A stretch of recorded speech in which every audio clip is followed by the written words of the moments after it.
So we have three guests here. One from New Zealand, Mr. C.K. Stead, who is quite familiar with Croatian audience and all the other way around. He has 4 novels in Croatian, but he's also a renowned poet.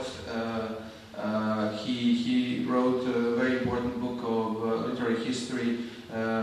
He was doing several kind of projects, literary projects, and I doubt if there's any field, particular field, literary field, in which he didn't put the foot on, if I'm allowed to say so. The other guest of ours is a very special guest. He's just his book of short stories has just been published into Croatian. I warmly and strongly recommend Everything Ravaged, Everything Burned. You can buy it and you should read it, even though if you don't buy it, you steal it. You steal it, but get those stories at once. Wells's stories, he has just one book of short stories, but he won some. Doesn't matter. Prizes are not what is the most important thing, but he had admirers all over the place, which is world, and he's a really great author.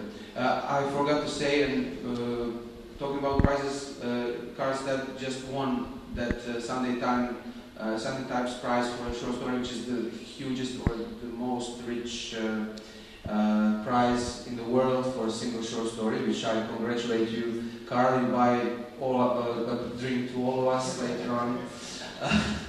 And our third guest is from Europe, incredibly, but we have European guests on the European Short Story Festival.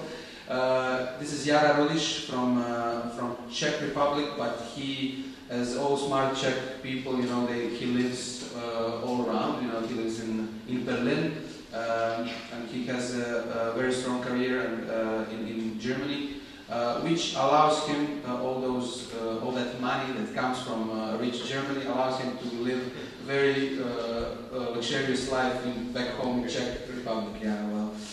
Thank you, Roman. Very nice to be here. Welcome to you all. Well, I grew up in New Zealand, as you can see, a long time ago, and so New Zealand has changed over the many years that I've been an adult in it. And when I began and when I was at school, it was part of the British, it's still part of the British Commonwealth, but it was much more a colonial outpost when I was young. So I grew up really with a British education. And so my preliminary literary education was British. It doesn't mean that we only read literature from England. We read American literature and Australian literature. What we didn't read much of was New Zealand literature, partly because there wasn't any, but also because being essentially a colonial outpost, we didn't take ourselves very seriously. And so one of the projects I think I had, or I joined, you could say, when I was young, was the feeling that we had to have a literature of our own, and I was, rather naively, I now think, looking back on it, a literary nationalist. So I went to Britain and I had some success there as a postgraduate student, but I came back to New Zealand with the idea of, we were going to make a New Zealand literature. And actually, you mentioned Karl. That's very interesting because also he's got a big influence on me. I read him in German. I don't know if it's good or bad, because at the time, lots of German writers, so like 10 years ago, like Judith Hermann, for example, they were very much influenced by him. And at the time, there was probably not a Czech translation of him, so I read him in German. And then the Czech, of course. And we in Czech Republic have this quite long beer tradition of short stories based in a pub. So this was not the reason that I went to Jan Palach, because I just wanted to see this mysterious place, which was recommended to me in Graz in Austria by my friends, Austrian friends, and I have to go there as a Czech. So you should go there by night.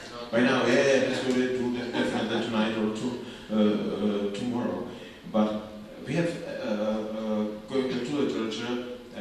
We have this names like Jan Jaroslav Hašek or Bohumil Hrabal, these two authors, and their stories I like maybe to 80% based somewhere in the pub on a table.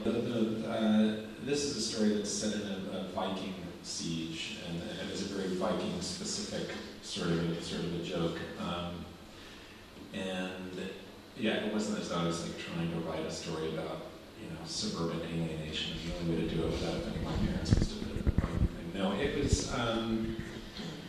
The genesis of that story. There's a terrible thing that the Vikings used to do to people who they were in the process of slaughtering, and it involved cutting these kind of big incisions in the nearly dead victim's back and doing this awful procedure with the lungs.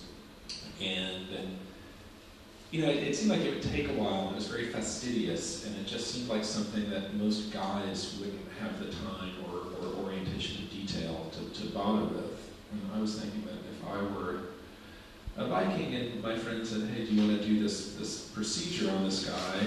I would say, he's going to die anyway. I don't see what the point is. Maybe we can go and get a beer before the boat leaves, and just let him die on his own. And so that's so nice. Nice person. Yeah, or maybe just chop his head off. Why do we have to do the whole thing? So I thought it'd be very funny to write a story that is sort of like a Raymond Carver story. These sort of like Raymond Carver characters who were along for this Viking siege, who weren't really all that invested in it, who were a little alienated by the work, problems with their wives. And so I started writing this story, and the thing that was weird about it, and the thing that was that it's a very old story, and there's something a bit cartoonish about it, obviously. But the thing that I really like about the story is that even though I kind of designed it to be just a sort of wise-ass joke, something happened in the writing where I started to actually believe in the emotional realities of these characters that I've made up, and it actually winds up being more of a one of the more kind of heartfelt stories in the collection. And I like it because to me it's a lesson that the best work is the work that transcends the plane of its own conception.